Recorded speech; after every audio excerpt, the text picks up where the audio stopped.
प्रेम से बोलो कार्तिक महात्म्य की जय हो। दूसरा अध्याय, गुणवती की कथा। भगवान श्री कृष्ण ने कहा, हे देवी गुणवती अपने पिता व पति को राक्षस के द्वारा मारे जाने का समाचार सुनकर बड़ा विलाप करने लगी। हाँ नाथ, हाँ पिता, मुझको त्याग कर तुम कहाँ चले गए? मैं अकेली कन्या हूँ, तुम्हारे बिना मैं क्या करूँ? अब मेरे भोजन और वस्त्र आदि की व्यवस्था कौन करेगा? घर में स्नेह पूर्वक मेरा पालन पोषण कौन करेगा? मैं कुछ नहीं कर सकती। मुझ विधवा की रक्षा कौन करेगा? मैं कहाँ जाऊँ, कहाँ रहूँ? मेरा तो अब कहीं ठिकाना नहीं रहा। इस तरह रोती और बिलखती गुणवती पछाड़ खाकर पृथ्वी पर गिर पड़ी और मूर्छित हो गई और देर तक पड़ी रही। फिर जब होश में आई तो पूर्वज अत्यंत करुण विलाप कर शोक सागर में डूब गई। जब कुछ संभली तो उसे ध्यान आया कि मेरे पिता तथा पति की मृत्यु के पश्चात उनकी क्रिया करनी चाहिए जिससे उनकी गति हो सके। अतः उसने अपने घर की सारी वस्तु बेच दी। उनके बेचने से जो पैसे मिले उनसे अपने पिता और पति की श्राद्ध आदि क्रिया की। फिर वह उसी नगर में रहती हुई भगवान विष्णु की भक्ति में 8 पहर रहने लगी।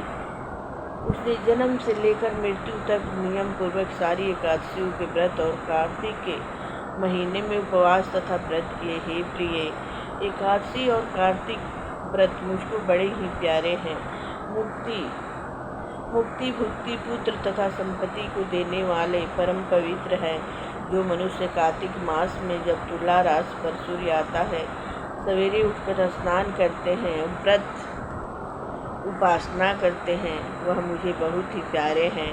क्योंकि यदि वह बड़े पापी भी हो तो भी स्नान व व्रत के प्रभाव से उनको मोक्ष की प्राप्ति होती है।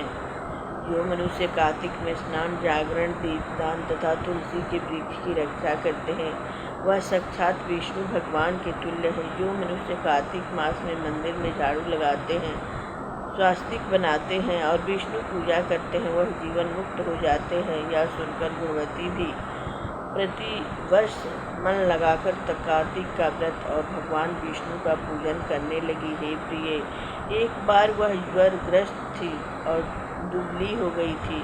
फिर भी किसी न किसी प्रकार गंगा स्नान के लिए चली गई। गंगा तक पहुंची भी, किंतु शीत के मारे वह बुरी तरह से कांप रही थी। वह एकदम स्थिर हो गई। तब वह मेरे भगवान विष्णु के दूतों के द्वारा मेरे धाम में आई।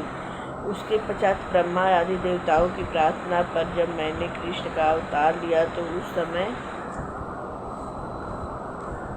मेरे गण भी मेरे साथ आए। वह सब इस पृथ्वी पर यादव बने हैं।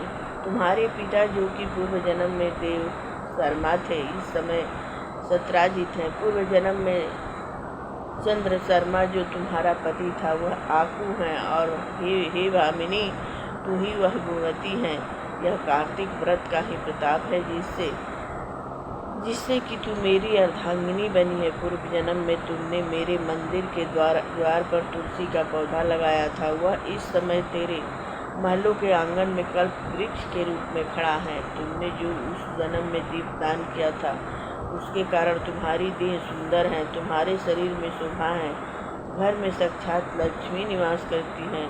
तुमने चूंकि पूर्व जन्म में अपने समस्त व्रतों का फल पति स्वरूप विष्णु को अर्पण कर दिया था, उसी के प्रभाव से तुम इस समय मेरी प्रिय भामिनी हुई हो। पूर्व जन्म में आजीवन तुमने जो नियम से कार्तिक मास का व्रत किया था उसका यह प्रभाव है कि मेरा और तुम्हारा कभी वियोग नहीं होगा।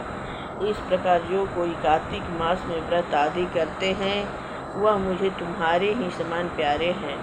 वह लोग जो कि दूसरे जप तप यज्ञ दान आदि करते हैं, कार्तिक मास में किए गए व्रत के सामने उनका फल बहुत थोड़ा होता है, यानी कार्तिक मास के व्रतों का 16वां भाग भी नहीं है।